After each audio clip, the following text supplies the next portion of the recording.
करें।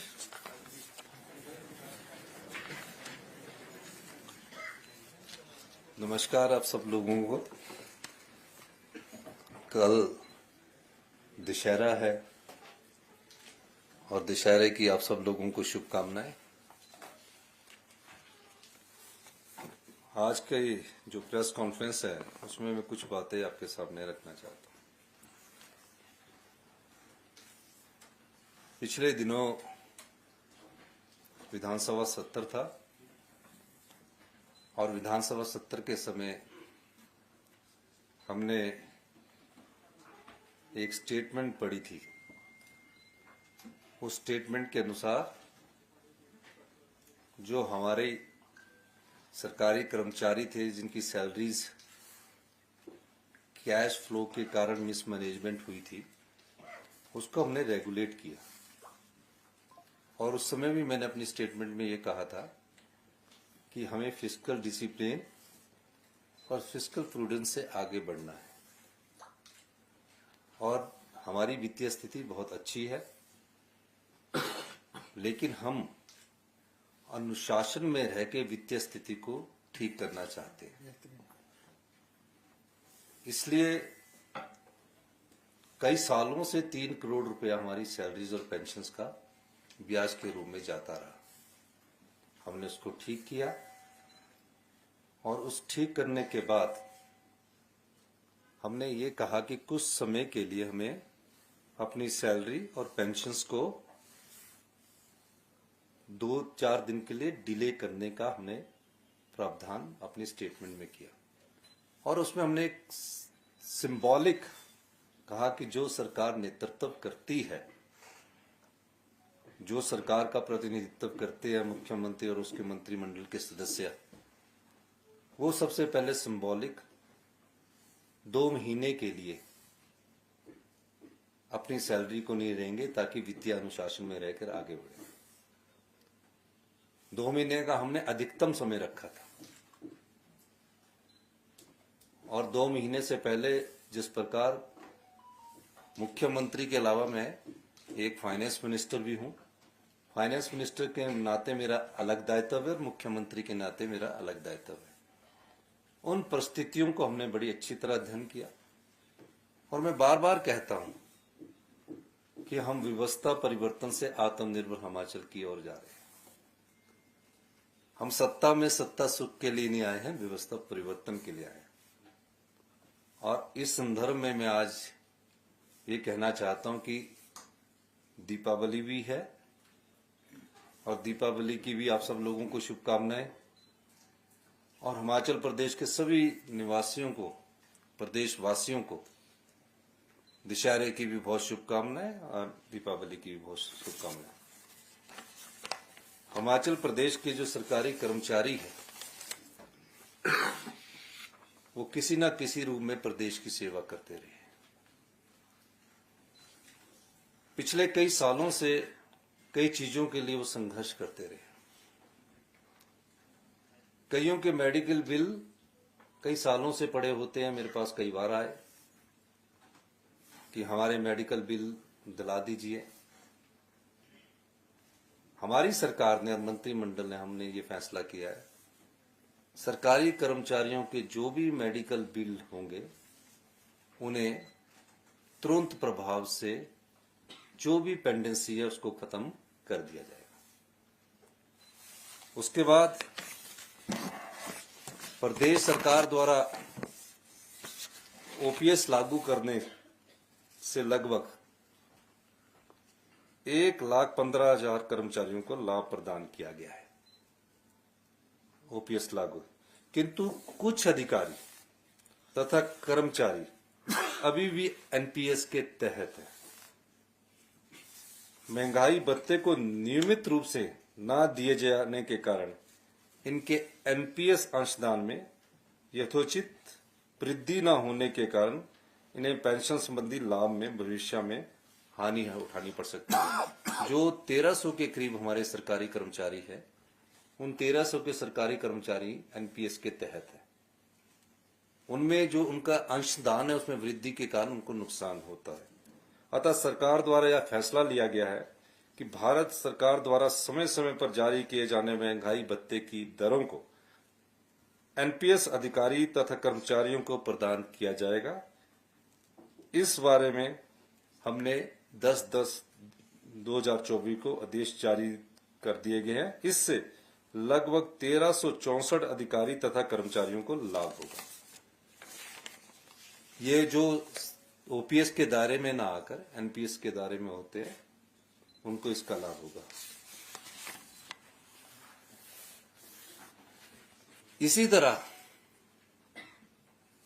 75 वर्ष से अधिक की आयु के जितने भी पेंशन कर्मचारियों का एरियर की बात है, उनका सारा एरियर प्रदान कर दिया जाएगा।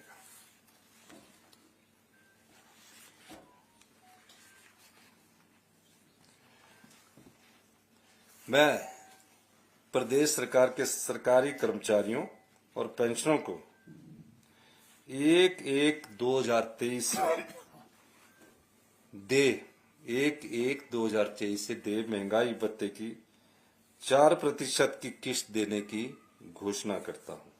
इससे प्रदेश के 1,80,000 कर्मचारी और 1,70,000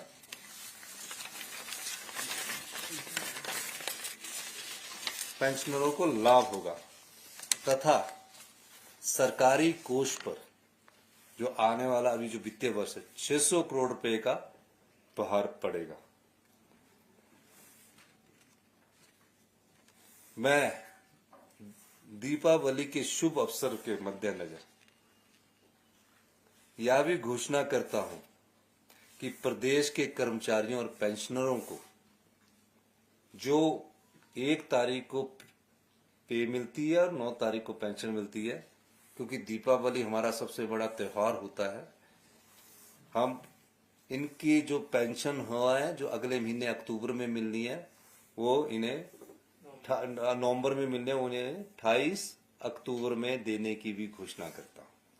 यानी कि उनकी जो पेंशन है, जो पे है, वो हम 4 दिन पहले उनको दे रहे हैं। यानी कि इस महीने की 28 तारीख को सभी कर्मचारियों को पेंशन भी मिलेगी जो रिटायर हो चुके हैं, और जो सरकारी में है उन्हें पे भी मिलेगी।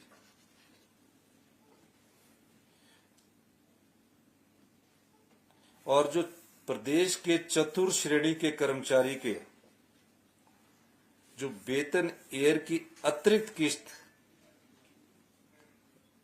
₹20,000 की अदायगी भी इस वित्तीय वर्ष में करने की मैं घोषणा करता हूं। इसी तरह प्रदेश के 75 वर्ष से अधिक आयु के पेंशनरों का पूरा बकाया एयर देने की भी घोषणा करता हूं।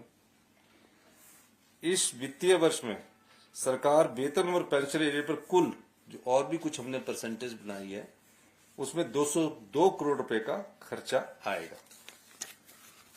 तो ये जिस प्रकार का आकलन आप लोग कर रहे थे, ये आकलन करने से पहले थोड़ा सा आप सभी, आपको नहीं मैं कहूंगा, कुछ पत्रकार बांधु दिल्ली तक खबरें चला रहे थे, और कुछ तो हमारे राष्ट्रीय नेता हैं और फाइनेंस मिनिस्टर निर्मला सीतारमण भी है, वो तो फाइनेंस का पूरे रखते हैं। हमारी ट्रेजरी अभी तक ओवरड्राफ्ट नहीं हुई है। मैंने कहा कि पिछले साल हमने 11 दिसंबर 2022 को जब हमने सत्ता संभाली, 1 महीने तक मैं और मुख्यमंत्री मुकेश अग्निहोत्री जी ने, जिस समय गंभीर वित्तीय स्थिति थी, उस पर चर्चा की। चर्चा करने के बाद हमने एक दृष्टिकोण अपनाया और आत्मनिर्भर हिमाचल की नींव रखी, जिसकी की पहले बजट में आपको कल्पना की। पर आपने उस बजट में, क्योंकि वो बदला हुआ बजट था, उस बदले हुए बजट को आपने सोचा पता नहीं किस दिशा में आगे बढ़ेंगे, और 1 साल के भीतर 2023-24 में 2200 करोड़ रुपए का अतिरिक्त राजस्व कमाया। 2024-25 में उसमें कितने % की वृद्धि हो रही है वो 31 मार्च 2025 को पता लगेगा। लेकिन पूरे जर्नल में ऐसा लगा कि तनख्वाह देने के लिए पैसे नहीं है। जब हमने मंत्रियों की विधानसभा के सत्र में और मुख्यमंत्री की 2 महीने की सैलरी रोकने की बात की थी, तो मैंने कहा ये सिंबॉलिक, हम जो 4 दिन का जो फिस्कल मैनेजमेंट है इसके लिए कर रहे हैं, उसके बाद कर्मचारियों की करेंगे, क्योंकि हम हिमाचल प्रदेश की सरकार का प्रतिनिधित्व करते हैं। लेकिन उसका उल्ट इतना प्रचार किया गया, उल्ट देखने के लिए इतना सब कुछ कहा गया, ऐसा कुछ नहीं है।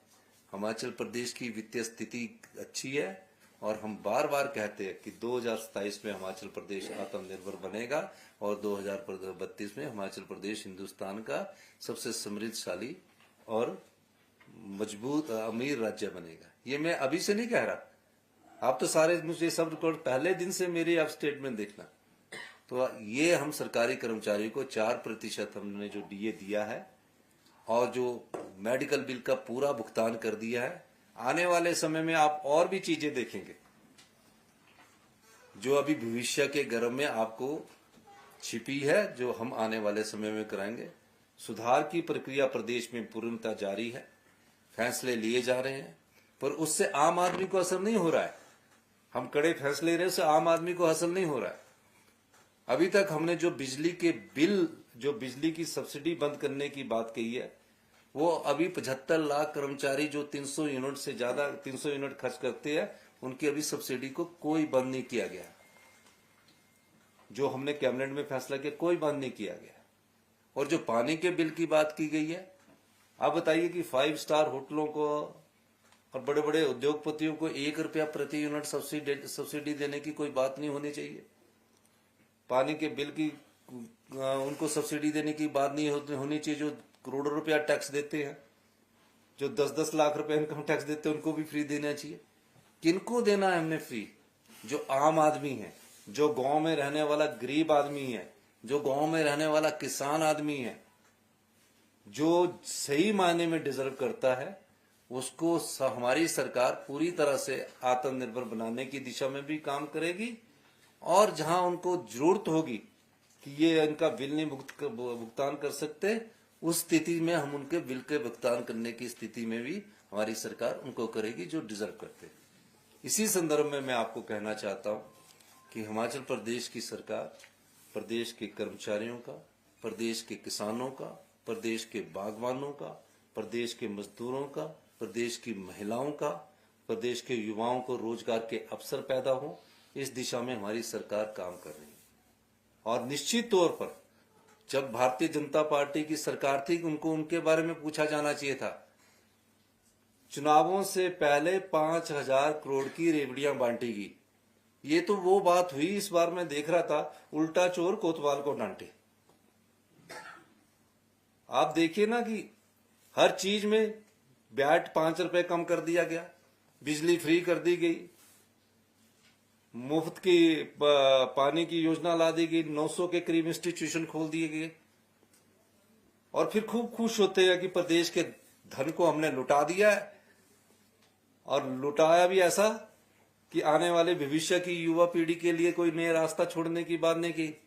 हम यहां सत्ता में ना प्रदेश की संपदा को लूटने देंगे, ना लुटाने देंगे, जो भारतीय जनता पार्टी ने किया है।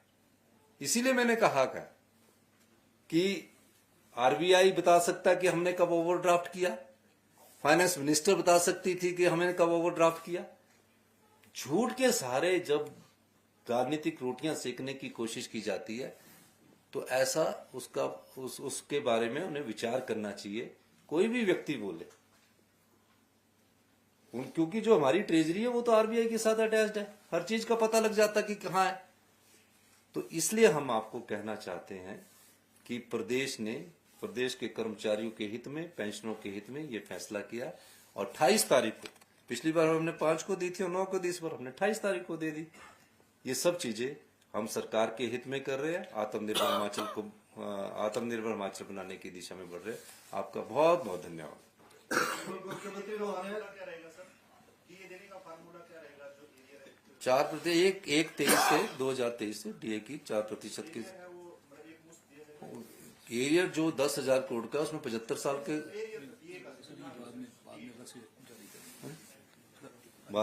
बाहर में इसकी वैसे जारी करेंगे। मुख्यमंत्री महोदय, देश के प्रधानमंत्री ने और सभी मंत्रियों ने हरियाणा में जो थार आपकी आर्थिक स्थिति को लेकर चुनाव होने दी, तो उसका क्या, उसको किस एंगल से लेते हैं? देखिए, मुझे ये समझ नहीं आया कि हिमाचल प्रदेश में बड़ा सौहार्द रहता था। जब से चुनाव आते हैं तो हिमाचल प्रदेश की पूरे चर्चा हुई, सब कुछ पता था उन्हें। अरे क्या देश की फाइनेंस मिनिस्टर को कुछ नहीं पता होगा? सब कुछ पता था, लेकिन इस प्रकार से प्रकट किया गया जो कि गलत है। ऐसा राजनीति में नहीं होना चाहिए। जो मेडिकल रिइंबर्समेंट आपने देना, ये काफी सालों से कर्मचारी मेरे को मिले थे, अभी मैं मेडिकल कॉलेज भी गया था और जगह भी गया, कि हमारे 2-2 साल से मेडिकल बिल ही नहीं मिले हैं, 3-3 साल से मेडिकल बिल नहीं मिले हैं, हम पैसा तो खर्च कर चुके हैं। तो मैंने कहा कि ये मेडिकल वाले जो बिल है ये सारे अभी पूरे कर दिए जाएंगे। उनके लिए बजट करके उनको पूरे जिनके भी आज तक के विचारों के, क्योंकि ये जो ज्यादा Bhushan jewellers festival bonanza, lucky draw बदल देगा आपकी जिंदगी। 10,000 की खरीद पर 3 चमचमाती कार और 5 स्कूटियां। तो आज ही विजिट करें भूषण ज्वेलर्स सोलन।